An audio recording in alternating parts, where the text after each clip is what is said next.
जय हिंद दोस्तों, स्टडी पुराण के यूट्यूब चैनल में आपका स्वागत करते हैं। आज हम बात करने वाले हैं दोस्तों मध्य प्रदेश सामान्य परिचय की। दोस्तों जो हमारा पिछला वीडियो बना था उसमें मध्य प्रदेश का हमने संपूर्ण सिलेबस को डिस्कशन किया था। और जो उसमें हमारा जो सिलेबस में हमारा जो पहला टॉपिक है दोस्तों मध्य प्रदेश का सामान्य परिचय। आज हम मध्य प्रदेश के सामान्य परिचय की चर्चा करेंगे दोस्तों। तो दोस्तों मध्य प्रदेश के जो सामान्य परिचय में है हमको कौन कौन से टॉपिक को कवर करना है उसकी चर्चा कर लेते हैं हम। तो मध्य प्रदेश सामान्य परिचय में देखते हैं दोस्तों, मध्य प्रदेश सामान्य परिचय। मध्य प्रदेश सामान्य परिचय दोस्तों, जो मध्य प्रदेश सामान्य परिचय इसमें अपने को पहला टॉपिक जो पढ़ना पड़ेगा गठन। मध्य प्रदेश का गठन पढ़ेंगे। पहला टॉपिक जो रहेगा मध्य प्रदेश का गठन। मध्य प्रदेश का जो गठन है 1947 से लेकर 1956 तक मध्य प्रदेश की स्थिति किस प्रकार थी उसकी चर्चा करेंगे। गठन के बाद आ जाएगा पुनर्गठन की बात करेंगे।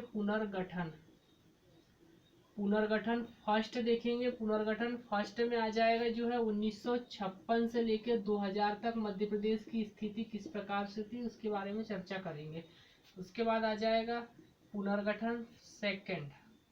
पुनर्गठन सेकंड में जो 2000 से लेके अब तक मध्य प्रदेश की स्थिति किस प्रकार से है इसकी चर्चा करेंगे अब तक।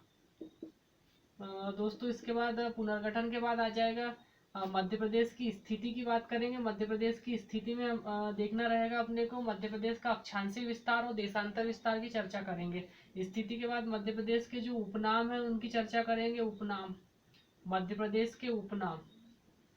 उपनाम के बाद आ जाएगा मध्य प्रदेश के जो है संभाग की चर्चा करेंगे। मध्य प्रदेश के जो अभी वर्तमान जो संभाग है वो देखेंगे, जो 10 संभाग है। संभाग के बाद आ जाएंगे जिले की बात करेंगे, जो वर्तमान में मध्य प्रदेश में कुल 52 जिले हैं दोस्तों। उसके बाद मध्य प्रदेश में जो प्रतीक चिन्ह की बात करेंगे, मध्य प्रदेश के प्रतीक चिन्ह की। तो सामान्य परिचय के अंतर्गत मध्य प्रदेश का गठन देखा जाएगा। मध्य प्रदेश के गठन के बाद पुनर्गठन आ जाएगा। पुनर्गठन के बाद पुनर्गठन सेकंड आ जाएगा। मध्य प्रदेश की स्थिति आ जाएगी। उपनाम आ जाएगा। मध्य प्रदेश के संभाग आ जाएंगे। संभाग के बाद मध्य प्रदेश के जिले और जिले के बाद आ जाएंगे मध्य प्रदेश के प्रतीक चिन्हों की चर्चा करेंगे। तो दोस्तों जो हमारा आज का जो टॉपिक रहेगा हम मध्य प्रदेश के गठन की चर्चा करेंगे, जो 1947 से लेकर 1956 तक मध्य प्रदेश का जो गठन हुआ था 1946 से लेके 1947 तक मध्य प्रदेश की स्थिति किस प्रकार से थी उसकी चर्चा करेंगे और मानचित्र के माध्यम से बताया जाएगा दोस्तों। तो आगे देखते हैं।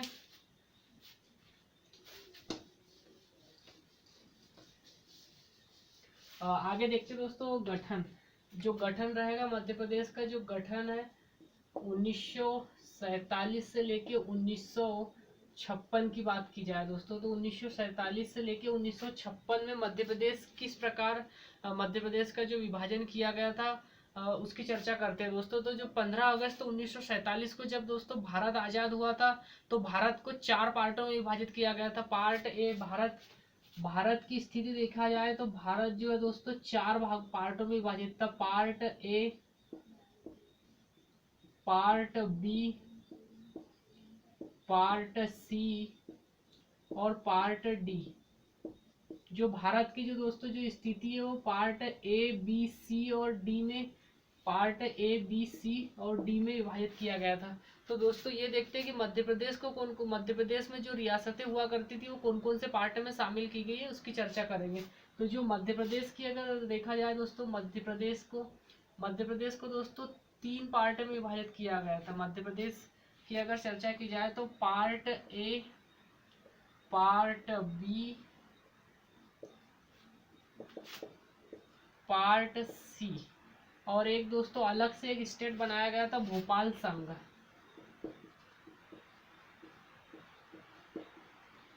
जो अलग से एक स्टेट बना हुआ था दोस्तों भोपाल संघ। जो भोपाल संघ की अगर देखा जाए तो दोस्तों ये 1 जून 1949 को ये पार्ट सी का हिस्सा बन गया था। पार्ट सी में शामिल हो गया था ये। तो दोस्तों मध्य प्रदेश 1947 से लेके 1956 तक मध्य प्रदेश की जो स्थिति हुआ करती थी पार्ट ए, पार्ट बी और पार्ट सी और एक जो चौथा भाग हुआ करता था भोपाल संघ इस प्रकार। और 1 जून 1949 को जो भोपाल संघ है वो पार्ट सी में शामिल हो गया था। तो दोस्तों अब मानचित्र पर मध्य प्रदेश की स्थिति देख लेते हैं कि मानचित्र में मध्य प्रदेश की स्थिति किस प्रकार से थी।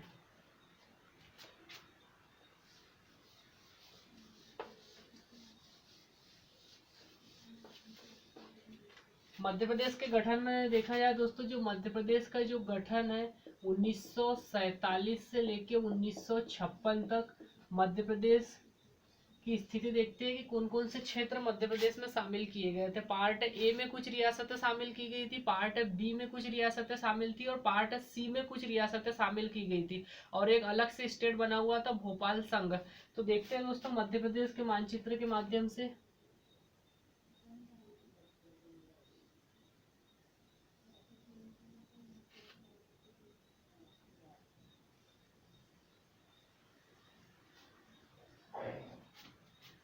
दोस्तों ये वाला जो भाग है अभी वर्तमान छत्तीसगढ़ बघेलखंड वाला क्षेत्र था, छत्तीसगढ़।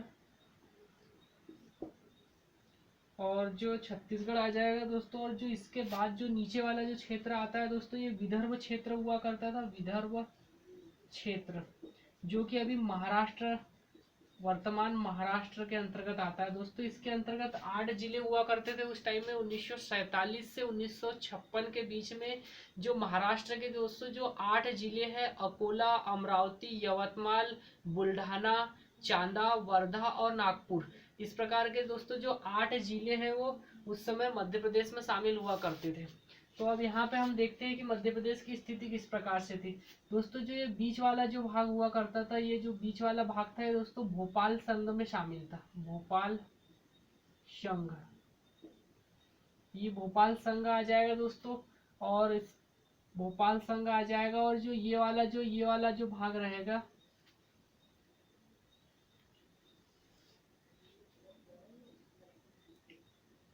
और एक भाग ये हुआ करता था, और जो ये वाला जो भाग हुआ करता था, एक भाग ये हुआ करता था। तो दोस्तों ये जो भाग हुआ करता था, ये वाला जो कुछ भाग छत्तीसगढ़ वाला भाग और महाराष्ट्र का विदर्भ क्षेत्र और महाकौशल क्षेत्र, ये वाला जो क्षेत्र को, जबलपुर वाला जो क्षेत्र है उसको महाकौशल क्षेत्र कहा जाता था, महाकौशल। तो जो ये वाला भाग है इसको पार्ट ए में डिवाइड था, पार्ट ए, पार्ट ए में डिवाइड था दोस्तों, और लगभग 15 रियासतें इसमें शामिल की गई थी, 15 रियासतें शामिल करके पार्ट ए बनाया गया था। इसके बाद आगे चलते हैं तो ये वाला जो भाग आ जाएगा दोस्तों, ये वाला जो भाग है, ये वाला, ये पार्ट बी हो जाएगा, पार्ट बी दोस्तों। इसमें लगभग 26 रियासतें को शामिल करके ये बनाया गया था पार्ट बी, 26 रियासतों। उसके बाद दोस्तों ये आ जाएगा पार्ट सी, पार्ट सी, इसमें लगभग 36 रियासतें शामिल की गई थी, 36 रियासतें।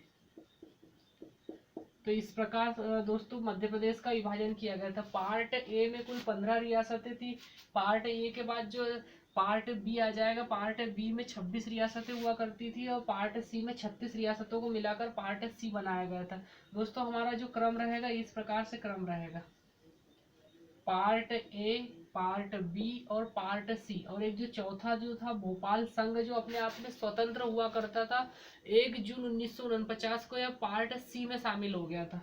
तो दोस्तों पार्ट ए का उस समय दोस्तों नाम हुआ करता था मध्य प्रांत, मध्य प्रांत। पार्ट जो ए है उसको मध्य प्रांत कहा जाता था, मध्य प्रांत। और दोस्तों जो पार्ट बी है उसका नाम था मध्य भारत, मध्य भारत के नाम से जाना जाता था, मध्य भारत। और जो पार्ट सी है उसको विंध्य क्षेत्र, विंध्य क्षेत्र या विंध्य प्रदेश के नाम से जाना जाता था, विंध्य प्रदेश। तो दोस्तों जो पार्ट ए का है मध्य प्रांत हो जाएगा, पार्ट बी है मध्य भारत और पार्ट सी विंध्य प्रदेश। दोस्तों जो पार्ट ए है मध्य प्रांत, इस मध्य प्रांत की जो राजधानी हुआ करती थी, राजधानी